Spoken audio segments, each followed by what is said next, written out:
ఈ గ్రో యాప్లో ఆప్షన్స్లో ట్రేడ్ చేస్తూ ఉంటారుగా, అందులో ఎక్కువ మంది నిఫ్టీ 50లోనే ట్రేడ్ చేస్తూ ఉంటారు.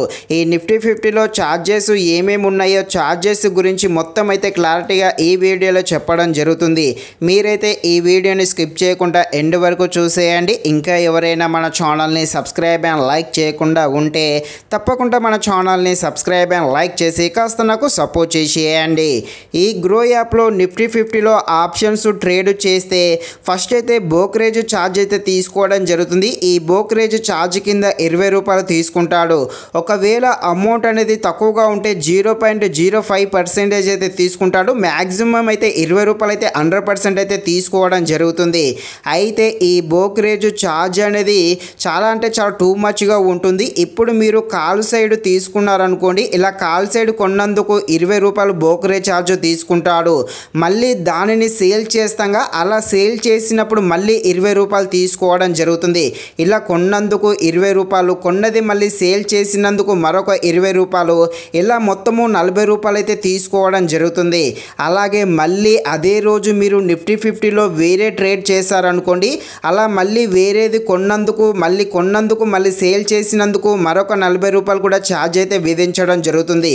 అంటే మీరు ఒకే రోజు 2 ట్రేడులు చేశారనుకోండి, మీకు మొత్తం 80 రూపాయల దాకా ఛార్జ్ అయితే విధించడం జరుగుతుంది. ఈ విధంగా బ్రోకరేజ్ ఛార్జ్ అనేది చాలా టూ మచ్గా ఉంటుంది. ప్రతి దానికి 40 అంటే ఒక్క ట్రేడ్ చేస్తే 40 రూపాయలు తీసుకోవడం జరుగుతుంది. మీరు ఒక్కరోజు ఎన్ని ట్రేడ్లు చేస్తే అన్ని ఛార్జెస్ అయితే ఎక్కువగా విధిస్తూ ఉంటాడు. సో ఇందులో బ్రోకరేజ్ ఛార్జ్ అయితే ఎక్కువగా ఉంటుంది.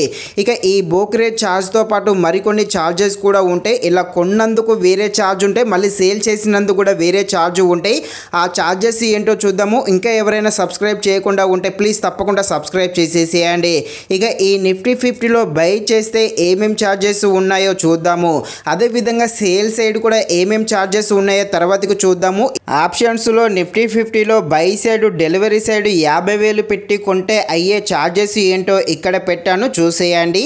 మీకు ఇక్కడ బ్రోకరేజ్ ఛార్జ్ కింద 20 రూపాయలు తీసుకుంటున్నాడు. ఎక్స్చేంజ్ ట్రాన్సాక్షన్ కింద 3 రూపాయలు తీసుకుంటున్నాడు. సిబి ఛార్జ్ కింద 0.50 తీసుకుంటున్నాడు. స్టాంపు డ్యూటీ కింద ₹1.50 తీసుకుంటున్నాడు. జిఎస్టీ కింద ₹4.23 తీసుకుంటున్నాడు. మొత్తం వచ్చేసి ₹29.23 అయితే తీసుకోవడం జరుగుతుంది. అదే మీరు 5,000 పెట్టి బైస్ చేసే వాటికయ్యే ఛార్జెస్ ఏంటో ఇక్కడ చూపెడుతున్నాను, చూసేయండి. ఇక ఇప్పుడు కొన్నాక 50,000 పెట్టి అలా కొన్నది మళ్ళీ సేల్ చేసినందుకు వాటి కూడా సపరేట్ ఛార్జ్ అయితే ఉంటుంది. కొన్నందుకు వేరే ఛార్జెస్, మళ్ళీ కొన్నది అమ్మినందుకు కూడా వేరే ఛార్జెస్ ఉంటాయి. ఇప్పుడు సేల్ చేద్దాము. అదే 50,000, ఆ 50,000 సేల్ చేసే ఏమేం ఛార్జెస్ విధిస్తున్నాడో ఇక్కడ పెట్టాను, చూసేయండి. బ్రోకరేజ్ ఛార్జ్ అయితే 20 రూపాయలు తీసుకుంటున్నాడు. ఎక్స్చేంజ్ ట్రాన్సాక్షన్ కింద 3 రూపాయలు. సేబీ ఛార్జ్ 0.50, జిఎస్టీ కింద ₹4.23 తీసుకుంటుంటే ఎస్టీటీ కింద ఇది ఓన్లీ సేల్ సైడ్ మాత్రమే ఉంటుంది, ₹31.25 అయితే తీసుకోవడం జరుగుతుంది.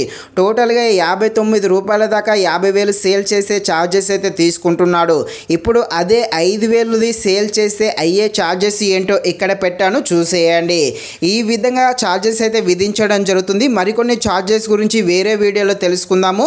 సో ఇది ఫ్రెండ్స్, మరిన్ని ఇలాంటి వీడియోస్ కోసం అయితే మన ఛానల్ని తప్పకుండా లైక్ అండ్ సబ్స్క్రైబ్ చేయండి. Thank you watching this video. జై హింద్.